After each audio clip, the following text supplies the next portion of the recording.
Hello friends, welcome back to my YouTube channel. तो I hope आप सभी अच्छे होंगे। ये हमारी अकाउंटिंग की सेकंड सीरीज़ है 11th क्लास की। इसके फर्स्ट लेक्चर में हमने इसका इंट्रोडक्शन देखा था। अगर आपने वो वीडियो नहीं देखा है तो मैं डिस्क्रिप्शन में उसका लिंक मेंशन कर दे रही हूँ, आप वहाँ से जाके उसको देख लीजिए ताकि आपको ये वाली वीडियो ज़्यादा अच्छे से समझ में आए।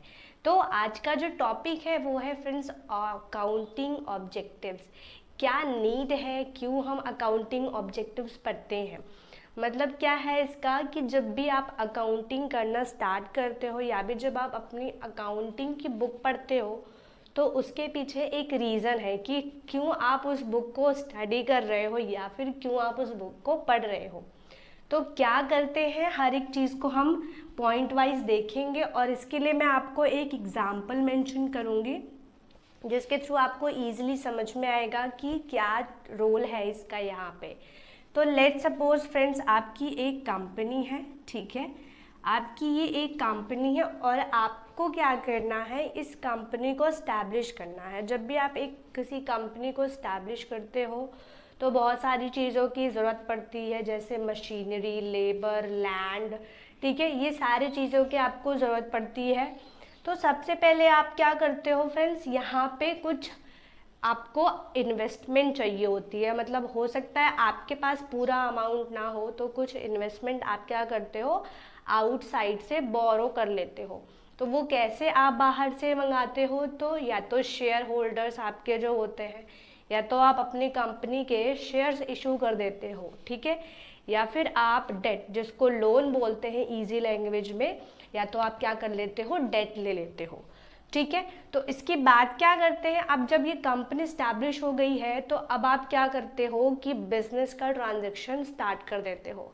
मतलब आपने रॉ मटेरियल खरीदा, आपने मशीनरी परचेस कर ली, आपने ऑफिस के सारे फर्नीचर्स ये सब वगैरह आपने क्या किया, परचेस किया।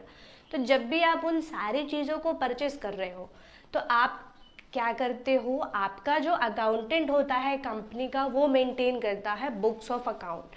क्या होता है books of account? Books of account friends एक बिल्कुल बुक की तरह होता है, जैसे आपकी अकाउंटिंग की बुक पढ़ रहे हो सेम वैसे ही वो भी बुक एक होती है जिसमें कुछ अकाउंट आप मेंशन करते हो, ठीक है।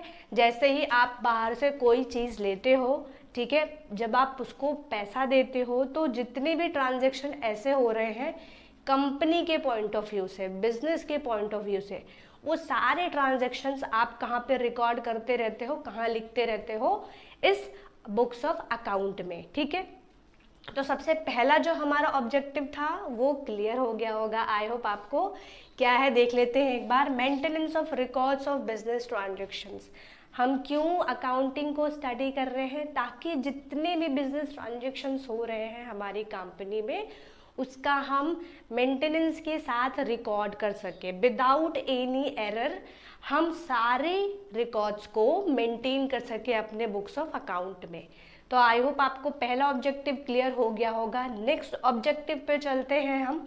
जब भी आपने बिजनेस ट्रांजैक्शंस को रिकॉर्ड कर लिया, ठीक है, तो अब आप क्या करोगे, कैलकुलेट करोगे, ठीक है। अब जो आपकी कंपनी का अकाउंटेंट होता है वो क्या करता है, कैलकुलेशन करता है लास्ट में कि चलो देखते हैं कि हमारी कंपनी प्रॉफिट में चल रही है कि उसको कहीं लॉस तो नहीं हुआ, ठीक है।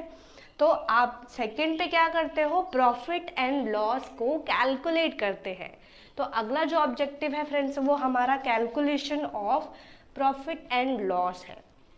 आप सेकेंड स्टेप पे क्या करते हो, कंपनी की प्रॉफिट को आइडेंटिफाई करते हो, लॉस मतलब कंपनी को या तो प्रॉफिट हुआ होगा या फिर लॉस हुआ होगा, तो हम उसको क्या करते हैं, आइडेंटिफाई करते हैं।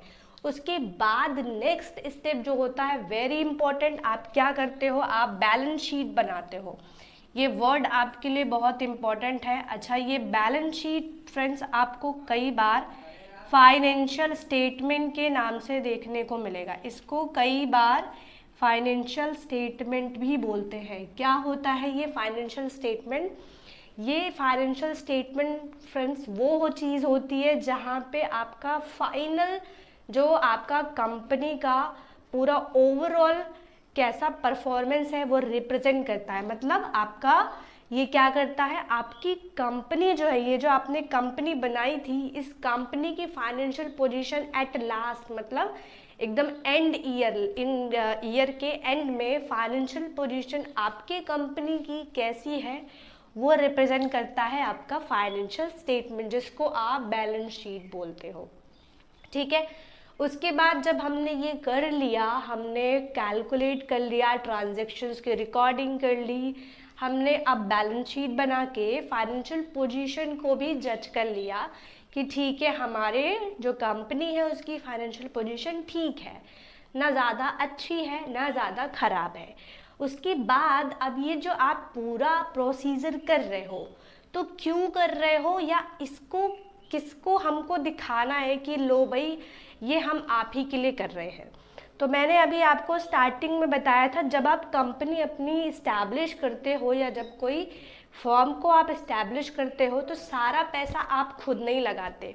ठीक है, सबके पास उतना नहीं हो पाता है, तो आप लोग क्या करते हो, आउटसाइड से बोरो करते हो। कुछ इन्वेस्टर्स को बोलते हो कि आप इन्वेस्ट करो, हमारा इतना इक्विटी ले लो, ठीक है, शेयर दे देते हो आप उनको, या फिर आप समटाइम्स क्या करते हो, लोन ले लेते हो, जिसको हम अपने कॉमर्स की लैंग्वेज में डेट बोलते हैं। ठीक है, तो आपने वो जो बाहर से पैसा लिया फ्रेंड्स, वो हमारे लिए होते हैं हमारे यूजर्स। ठीक है, आप अगर बाहर से फंड को बोरो कर रहे हो, ठीक है, आइदर फ्रॉम इक्विटी और फ्रॉम डेट, या तो इक्विटी से करोगे या तो डेट से करोगे, तो चाहे जिससे भी करोगे, तो वो जो पैसा इन्वेस्ट करेगा आपकी कंपनी में, उसको हम बोलते हैं यूजर्स। और वो यूजर्स हमारी कंपनी पे क्या भरोसा करें, क्यों करें, ये सारी चीज़ें कौन बताता है, या कैसे उन्हें पता चलता है कि ठीक है, जो हम जिस कंपनी में इन्वेस्टमेंट करने जा रहे हैं या फिर जिस कंपनी में हम पैसा लगाने जा रहे हैं, वो कंपनी जो है बहुत ज़्यादा उसकी परफॉर्मेंस अच्छी है, उसका फाइनेंशियल पोजीशन ठीक है। तो उसके लिए वो सारे यूजर्स क्या करते हैं, फाइनल बुक ऑफ अकाउंट, आने वाले लेक्चर्स में आपको मैं बताऊंगी फाइनल बुक्स ऑफ अकाउंट क्या होता है। ये बिल्कुल आपके बुक्स ऑफ अकाउंट की तरह होता है, उसमें कुछ आइटम्स होते हैं, कुछ अकाउंट्स आप बनाते हो, उनके बेसिस पे ये यूजर्स फ्रेंड्स जज करते हैं कि ठीक है, आपकी जो कंपनी की फाइनेंशियल पोजीशन है वो बहुत अच्छी है, तो उसके बाद वो क्या कर देते हैं, इन्वेस्टमेंट कर देते हैं। ठीक है, तो ये सारे ऑब्जेक्टिव्स आई होप आपको क्लियर हो गए होंगे। अगर वीडियो अच्छा लगता है फ्रेंड्स, लाइक कमेंट सब्सक्राइब करना बिल्कुल मत भूलिएगा। ये सीरीज़ के साथ साथ हमारी बिजनेस स्टडीज़ और इकोनॉमिक्स की भी सीरीज़ आने वाली है, जो कि आपके लिए बहुत हेल्पफुल होने वाला है। सो इसको तभी देखिएगा जब आपने फर्स्ट लेक्चर देखा होगा, ताकि आपको सारा एक सीक्वेंस में समझ में आए। मिलते हैं फिर नए लेक्चर में फ्रेंड्स, बाय बाय।